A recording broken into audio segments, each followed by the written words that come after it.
On me pose souvent la question, comment savoir quel conseiller en gestion de patrimoine choisir, quelles questions lui poser pour déterminer si ce conseiller est apte justement à nous accompagner dans notre démarche patrimoniale. Donc on va voir quelques questions que vous pouvez déjà poser à votre conseiller pour voir si celui-ci va pouvoir répondre à vos demandes. Donc la première chose à faire, c'est de vérifier ses statuts, ses diplômes. Donc notamment, un conseiller en gestion de patrimoine doit être enregistré à l'ORIAS. Il doit être également ce qu'on appelle conseiller en investissement financier, CIF, c'est-à-dire qu'il doit adhérer à une chambre. Donc il existe plusieurs chambres, donc vous pouvez vérifier que votre conseiller est bien enregistré auprès d'une chambre pour pouvoir vous vendre tout ce qui est produits financiers. Il doit également posséder en général la carte T qui permet de faire de la transaction immobilière.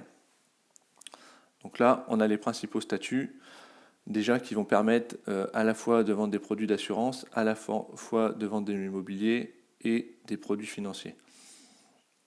Donc attention, certains conseillers vont travailler pour une société ou pour le compte de quelqu'un et n'auront pas ses diplômes, mais c'est la personne qui va lui déléguer, entre guillemets, ses habilitations.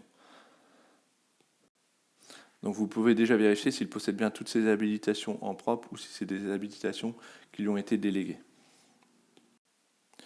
Le deuxième point, à mon avis, c'est peut-être de discuter un petit peu avec votre conseiller pour voir si les placements, la finance, les investissements, c'est quelque chose qui l'intéresse ou c'est juste un métier, entre guillemets, alimentaire.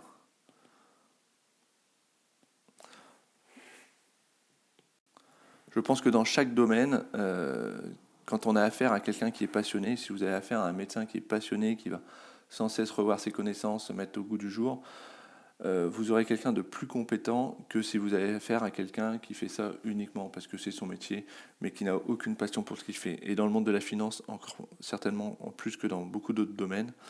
Donc essayez de vous intéresser, de poser des questions, de demander qu'est-ce qu'il fait lui en tant qu'investissement justement, qu'est-ce qui l'intéresse, est-ce qu'il a plus une approche financière, immobilière, les deux.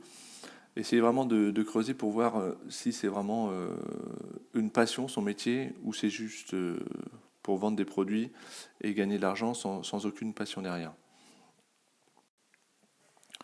Le troisième point justement qui va rejoindre un petit peu ce point-là, c'est peut-être de demander à votre conseiller quels investissements il a réalisé lui-même. Quels investissements a-t-il réalisé? Donc vous allez tout de suite voir. Alors cette question-là, vous pouvez la poser lors du premier entretien ou bien vous pouvez la poser également à la fin de vos entretiens quand le conseiller vous a fait des recommandations pour voir si les recommandations qu'il vous fait correspondent à ce qu'il fait lui également. Bon, typiquement, si le conseiller vous propose d'investir dans l'immobilier et que lui n'a jamais investi dans l'immobilier, vous pouvez quand même avoir des doutes sur ses conseils. Pourquoi est-ce qu'il n'a jamais fait ? Pourquoi est-ce qu'il vous propose de l'immobilier? Peut-être parce que l'immobilier, c'est ce qui lui rapporte le plus, etc. Donc, essayez justement de vous intéresser à lui et de lui demander clairement. Moi, j'ai beaucoup de clients qui me demandent qu'est-ce que vous avez fait comme investissement, quels sont les résultats que vous avez obtenus. Essayez d'engager la discussion là-dessus pour voir s'il est crédible dans ce qu'il vous conseille et si lui, il réalise également les investissements qu'il propose. Et puis un dernier point, justement, quand vous rencontrez un conseiller, c'est peut-être de voir, quand il vous remet son étude patrimoniale, est-ce qu'il a bien analysé la totalité de votre patrimoine et est-ce qu'il vous a conseillé sur tous les aspects, sur la partie immobilière, sur les investissements financiers, sur l'épargne de précaution. Est-ce qu'il a bien tout abordé ou est-ce qu'il s'est concentré uniquement sur une seule niche? En général, quand c'est le cas, c'est l'immobilier. Donc là, on a plutôt affaire à des vendeurs de défiscalisation qu'à des conseillers en gestion de patrimoine. Donc justement, essayez d'avoir un œil critique. Est-ce qu'il vous conseille sur la totalité dans le but de vous accompagner? Est-ce qu'il va vous faire du conseil pour vos assurances vie et qu'il va vous proposer dans le temps des arbitrages, un suivi continu? Ou est-ce qu'il va juste vous vendre le produit qui va lui rapporter plus un appartement et puis ensuite ne plus jamais vous rappeler? Je pense que ça, on peut le détecter justement lors de la remise du compte-rendu. Si le conseiller appuie uniquement sur un point et laisse tomber toute l'autre partie, ou s'il vous conseille sur la globalité, dans le but de vraiment obtenir les meilleures solutions pour vous.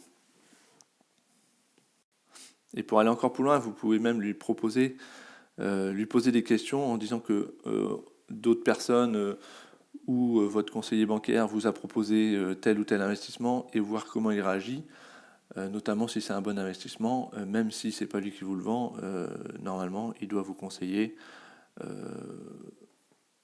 sans prendre parti et vous dire si l'investissement vous correspond. Il doit être honnête avec vous. Donc ça, c'est un point important. Le but, c'est pas uniquement qu'il vous vende que ses produits. Un conseiller, c'est pour vous accompagner et accepter que vous puissiez prendre un produit ailleurs dans le but de développer votre patrimoine au global et pas uniquement de lui acheter un seul bien. Voilà, n'hésitez pas à lui poser beaucoup de questions pour vraiment essayer de déterminer quel type de conseiller ça va être. Est-ce que c'est un vendeur de fisc ou est-ce que c'est vraiment un conseiller qui va vous accompagner? Et puis, si vous avez un doute, passez votre chemin. Des conseillers, il y en a d'autres. N'hésitez pas à en rencontrer plusieurs, sans faire 50 conseillers, mais si vous avez un doute sur un conseiller que vous ne vous sentez pas forcément très droit dans ses pompes, eh bien, allez voir ailleurs. Il n'y a aucun problème avec ça. Donc vous avez encore le droit à une formation d'à peu près 1 heure en vidéo disponible gratuitement. Donc vous trouvez le lien ci-dessous pour accéder à cette formation. Vous pouvez cliquer également sur le i comme info dans le coin en haut à droite si vous êtes sur YouTube. Et puis sinon, je vous dis à bientôt pour une prochaine vidéo.